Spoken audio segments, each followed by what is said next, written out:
Assalamualaikum warahmatullahi wabarakatuh. Halo semuanya, nama aku Tiara Zahira dengan NIM 220105031 dari Prodi Bioteknologi Angkatan 2022. Sekarang aku mau menampilkan video singkat tentang perkembangan bunga sampai dengan buah pada tumbuhan tomat. Selamat menyaksikan semuanya.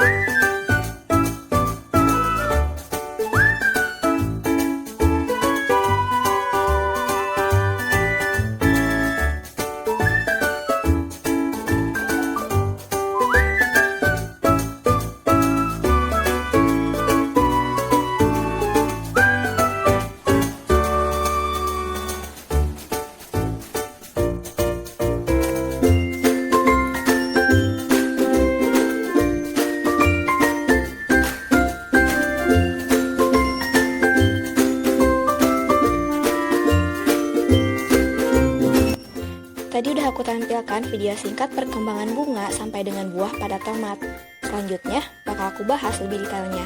Nah, jadi perkembangan bunga sampai ke buah itu melalui dua tahap, yaitu tahap perkembangan bunga dan tahap perkembangan buah. Tahap perkembangan bunga dimulai dari terbentuknya tangkai dan kuncup perbungaan akibat dari terjadinya diferensiasi pada tunas reproduktif. 4 hari kemudian, tanda bakal bunga tersebut membesar. 5 hari selanjutnya, kuncup mengalami pembesaran ke ukuran maksimal. Perkembangan bunga menuju antesis atau mekar dimulai 2 hari setelahnya.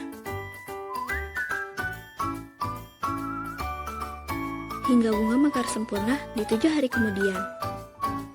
Saat bunga sudah mekar sempurna, di saat itulah mulai terjadi tahap pembuahan. Nah teman-teman, tumbuhan tomat ini termasuk ke dalam kelompok Angiospermae. Jadi Angiospermae itu merupakan tumbuhan berbiji yang sudah menghasilkan bunga sejati sebagai alat reproduksi generatifnya. Dan bakal bijinya itu akan dilindungi oleh daun buah yang disebut dengan carpellum. Nah, bunga tomat ini termasuk ke dalam bunga lengkap lah teman-teman, karena dia memiliki 4 organ dasar bunga, seperti yang akan ditunjukkan pada gambar selanjutnya. Seperti yang ditunjukkan pada gambar, bunga tomat ini dia memiliki 4 organ dasar bunga, seperti sepal, kemudian petal, stamen, dan juga karpel. Stamen ini dia terdiri dari filamen dan struktur terminal yang disebut dengan anter, di mana di dalam anter ini terdapat ruang-ruang yang disebut dengan mikrosporangium atau kantung polen, yang menghasilkan polen atau dapat kita sebut dengan serbuk sari. Selanjutnya karpel. Karpel ini dia memiliki sebuah ovarium di bagian dasarnya dan leher panjang dan langsing yang disebut dengan stilus. Dan pada pucuk stilus terdapat struktur yang biasanya lengket disebut dengan stigma. Nah, stigma ini dia berperan sebagai landasan pendaratan polen saat terjadi proses penyerbukan. Kemudian, di dalam ovarium terdapat ovul yang bulat-bulat kecil yang jumlahnya itu bergantung pada spesies. Tumbuhan tomat ini dia itu memiliki karpel tunggal. Kebanyakan spesies karpelnya majemuk dan tomat ini dia berkarpel tunggal. Hanya ada 1 karpel. Lalu sepal. Sepal ini biasanya dia menyelubungi dan melindungi kuncup bunga sebelum ia mekar. Biasanya ia berwarna hijau dan penampilannya itu dia lebih mirip daun. Seperti yang teman-teman bisa lihat, kalau bunganya belum mekar, biasanya kan kuncupnya itu berwarna hijau. Nah itu yang memungkus kuncupnya itu namanya sepal. Nah lalu petal. Petal ini dia biasanya berwarna yang lebih cerah, warna-warna yang menarik seperti warna-warna pink, putih, ungu. Nah, kenapa warnanya menarik? Karena itu berguna untuk menarik perhatian serangga, membantu proses penyerbukan. Bagaimana sih bunga ini dia akan berubah menjadi buah? Apa sih yang terjadi? Nah selanjutnya akan dibahas dalam siklus hidup Angiospermae.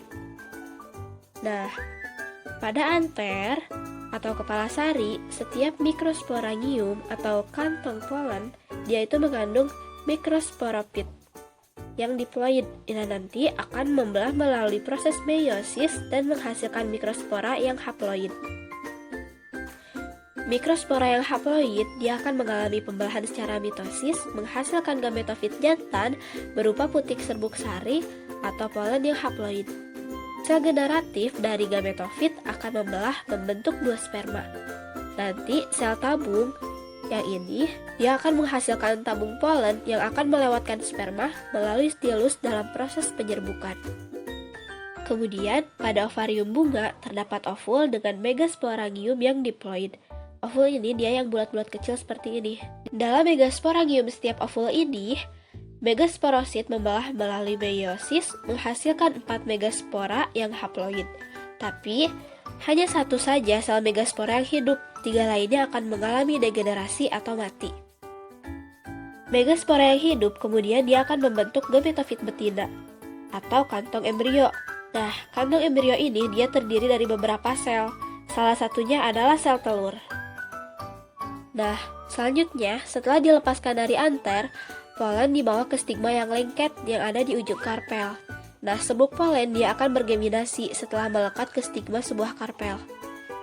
Serbuk polen gametofit jantan akan menjulurkan tabung polen yang tumbuh ke bawah di dalam stilus pada karpel tersebut.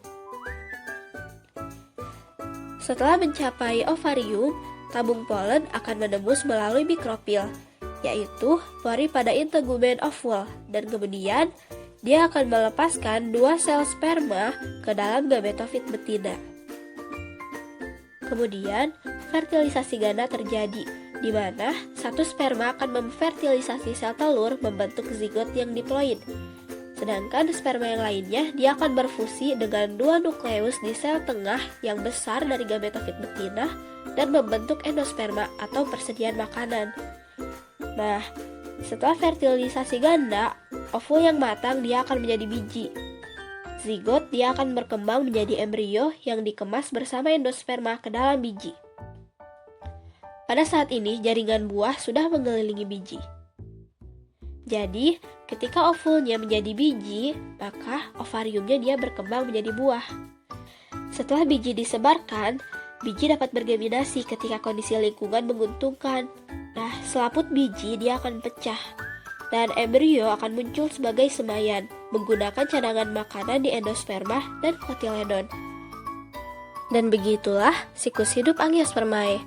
Bagaimana dari bunga berubah menjadi buah dan menghasilkan biji kembali. Dan ini pun terjadi pada tumbuhan tomat.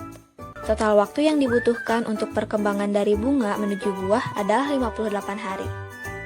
Sekian, terima kasih yang sudah menyaksikan. Wassalamualaikum warahmatullahi wabarakatuh.